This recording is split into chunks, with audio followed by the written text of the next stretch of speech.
Global NCAP is performing today a new car-to-car crash test. In this opportunity, we have on one side the cheapest sedan from Hyundai sold in the US market, which is the Accent. This car is made in Mexico.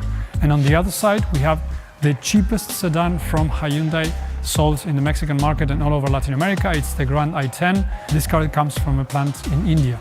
Why are we doing this? We want to assess all the difference in terms of standard vehicle equipment, safety equipment, from one side of the border, US, which is a market where we know it's well regulated, and across the border in Mexico, where regulations are not as they are in the US. And according to the NCAP testing, definitely the results of cars are falling below what we understand should be the standard for Latin American markets.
So here you have the Mexican version of the Hyundai, least expensive version of a sedan that you can buy there. But unfortunately in the crash test you can see that the body shell has really crumpled extremely badly with the forces of the crash. The door area has collapsed, the A-pillar is bent, the steering wheel has moved back, and with just 2 airbags the level of protection in the occupant zone is really rather poor, with a high risk of fatal or serious injury.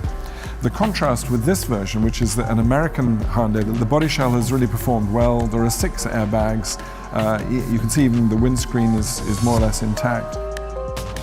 Why manufacturers might be doing these kind of differences across the border is one type of regulation in the Mexican market and the other one in the US market. And on top of that, we have also a difference in terms of consumer information.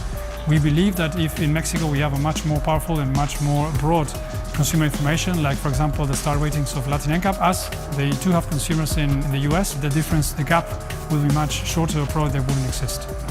And what we want to see is a world by 2030 where all of these regulations and standards and technologies are universally applied to all vehicles across the world.